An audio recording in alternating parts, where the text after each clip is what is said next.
nome é Alexandre Fernando, eu moro em Maringá, no Paraná. Desde criança eu sempre gostei de desenhar. E o meu primeiro professor foi o meu irmão mais velho. Ele desenhava, eu ia e copiava os desenhos dele. Eu sempre achei que ele desenhava muito bem. Então eu sempre gostava de estar perto dele, de estar vendo ele desenhar, pegava as minhas canetinhas ali, os meus pincéis, giz de cera e sempre desenhava. E eu me lembro que na escola uma vez ele ganhou um prêmio por um desenho. E aquilo me impressionou tanto que eu comecei a querer desenhar também e aprender a desenhar cada vez melhor, né? E com o passar do tempo, quando eu tinha 16 anos, eu entrei numa agência de publicidade. Ali eu vi o poder do impacto das imagens, né? Então tive ali grandes professores também que me ensinaram sobre a história da arte, sobre como desenvolver uma campanha, né? Qual que é o impacto que uma campanha tem que ter, a questão das cores na aplicação das marcas, né? Sobre os tipos de materiais. E com o tempo ali, foi de 1998, isso daí, né? 98, 99, ali em 2000 foi amadurecendo cada vez mais no meu trabalho. E em 2004 eu comecei a fazer faculdade de publicidade e propaganda. Ali onde eu me aprofundei sobre a questão da história da arte, né? E ali eu vi que desde os primórdios as pessoas, né, para se comunicarem, eles já pintavam nas cavernas. Então teve a questão dos períodos, né? A Renascença, teve o período paleolítico, teve diversos períodos que a história da arte ela passa pra gente, né? E com isso eu tive a oportunidade de conhecer bastante assim, pintores que pintaram a realidade dos tempos, né, que eles viviam. E um que eu gostei bastante foi o Van Gogh. Van Gogh, assim, ele tem um encaixe de cores, de luz e sombra, um estilo da pincelada muito bonito. Então aquilo me chamava muita atenção. E dentre eles também teve o Leonardo da Vinci, que o Leonardo da Vinci ele é um cara assim que encantou diversas gerações, né? E até hoje ele encanta porque o cara era um pintor, era escultor, era um médico, ele desenvolveu o primeiro helicóptero, se a gente for ver, né? Então era uma pessoa assim que tinha uma genialidade muito grande. E ali eu aprendi muita coisa, né, com essas sacadas, com essas questões das proporções onde eles obedeciam. Aí nós temos o Michelangelo com a questão dos triângulos. Ele sempre pintava obedecendo a questão do triângulo, ele, o Rafael. Bom, aí eu comprei um livro sobre o Picasso. O Picasso, ele é um cara assim fora da curva, né? E uma das frases do Picasso que eu mais gosto, assim, ele falava assim: demorei 20 anos para aprender a pintar igual aos grandes mestres e a vida inteira para pintar como uma criança. Aquilo foi um rompimento de paradigma para mim, por quê? Porque ele rompia, né, com os desenhos dele, com as expressões, com as fases dele, e cada vez mais eu ia me aprofundando sobre ele. Então ele teve um período cubista, onde aquele negócio do cubismo, com as figuras africanas, aquilo ganhava vida, né? Então eu estudei bastante sobre ele, e ali eu comecei a querer pintar. Então aí eu me matriculei numa aula de artes para amadurecer mais esse lado mais manual, porque eu tinha bastante o lado digital, e eu entrei ali com uma pintora, ela conseguiu me dar essas dicas, né, sobre a questão da tinta acrílica, sobre a questão da tinta a óleo, sobre queima. Eu aprendi bastante coisa ali com ela. Aí em 2010 eu fui amadurecendo o meu traço, então eu já comecei a colocar algumas obras estilo Picasso.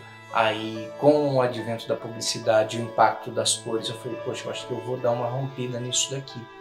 Aí eu comecei a pintar as coisas mais coloridas. Então eu ia pintar um rosto, eu pintava bastante colorido e tal. Aí eu conheci alguns outros pintores de fora, né? Com muita leitura, muita busca, e cada vez mais a criatividade ela vinha e me pegava quase que no colo. Então eu ia e falava, cara, por que ele pintou isso? Né? Por causa disso, disso, disso. E como eu tinha uma técnica de um conhecimento de psicologia das cores, eu utilizava essa técnica para colocar nos meus trabalhos. Então eu tinha uma técnica daqui, via os murais nas ruas, olhava as pinturas, olhava o que estava acontecendo fora, arte realista, e comecei a colocar. Inclusive a aquarela. A aquarela é algo que eu amo demais. A forma como é jogada, o tipo de traçado, o tipo da pintura em si, as técnicas. Então, a partir desses mestres da pintura e desses mestres contemporâneos, eu comecei a desenvolver essa arte colorida, né? Então é o rosto embasado nas cores que compõem a personalidade da pessoa. Antes de eu fazer qualquer obra, eu converso com a pessoa e tem algumas perguntas que eu faço para entender da personalidade da pessoa, para ver se ela é uma pessoa calma, ou é uma pessoa mais ativa, se ela é uma pessoa mais comunicativa, ou ela é introvertida. Então eu faço algumas perguntas para poder entender e assim aplicar as cores para verificarmos a personalidade dela. Por exemplo, eu utilizo sempre um argumento, eu falo assim, ó, o vermelho, né? Ah, aquela pessoa está vermelha vermelho de raiva, né? Ou ela está roxo daquilo, roxo daquilo. A cor verde a gente sabe que a cor verde é uma cor do paisagismo, uma cor calma. Sempre quando a gente está numa grande cidade, a gente corre os nossos olhos para algo que tem verde. Por quê? Porque a nossa natureza é para olhar para o verde, para os campos, para algo bonito. Já o azul é uma cor de expansão. Se a pessoa for bem comunicativa, utiliza essa cor, que é a cor da expansão. Eu sempre tento utilizar esse conhecimento de cores embasado para pintar o rosto, o retrato das pessoas, né? Ou o ambiente em si que eu vou pintar, deixando a coisa alegre, divertida, para animar as pessoas. Para mim, a arte assim, ela tem que dar esse impacto, né?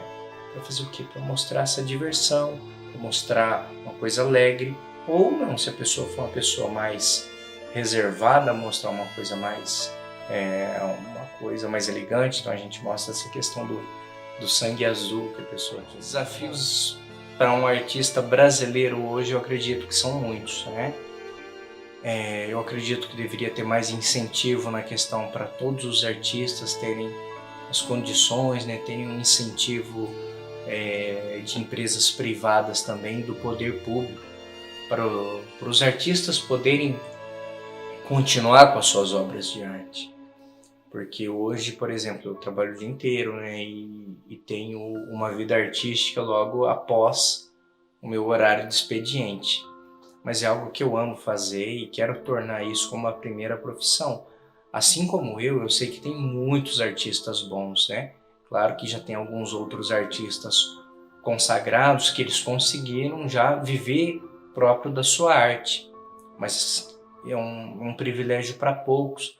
E a gente sabe que com o incentivo do poder público, onde eu acredito que se ele desse um pouco mais de atenção a essa questão da arte, a gente conseguiria ter muito mais artistas, porque tem muita gente boa no Brasil, sabe? E sem oportunidade de estar numa grande mídia. E eu vejo que o Brasil, né, por mais que a gente fale de arte, o Brasil é muito novo ainda. Já a gente observa nos países europeus, né, a quantidade de artistas, né, eles são bem mais reconhecidos do que no Brasil por conta da história mesmo que os países eles carregam, né, dentro da arte em si. E também já o Brasil, né, tem essa questão, a gente aprende de arte na escola, mas lá no comecinho, depois tem um período de pausa. E eu agradeço muito a faculdade que eu fiz por conta de ter no currículo escolar essa questão no currículo da graduação, essa questão de ter o conhecimento sobre história da arte. Então, com a história da arte, eu tive a oportunidade de aprender bastante coisa, porque a arte, ela está presente nos momentos históricos. Então, se eu pudesse, né, dar uma dica, seria essa, né? Incentivo mais nos artistas, porque tem bastante gente boa, e não só também nas artes plásticas, mas nós temos várias outras artes, né? Tem grandes músicos que precisam também, né? Mas ter uma oportunidade melhor de reconhecimento, de mostrar o trabalho deles, né? Assim como nós artistas plásticos. Às vezes a gente produz e não tem oportunidade de mostrar numa galeria, oportunidade de mostrar num teatro, num museu os nossos trabalhos. Por falta também de conhecimento, de incentivo, né? E o poder privado também, eu acredito que ele poderia, porque a gente sabe que uma obra de arte ele deixa um ambiente mais criativo. É um ambiente mais criativo, mais harmônico, mais gostoso da gente ver. Bom, pessoal, eu gostaria de deixar meu Instagram para vocês. O meu Instagram é @alexandre, escreve com X arte, temudo. Alexandre com X arte. O meu site é o www.alexandrecomx.com.br. Ali você pode dar uma conferida mais nos meus trabalhos. Eu sempre estou postando os novos trabalhos ali. E me sigam lá. Dá uma força aí pra gente, que a gente precisa bastante. Eu conto com vocês. Muito obrigado, pessoal, pela oportunidade de estar aqui falando com vocês hoje. Um abraço.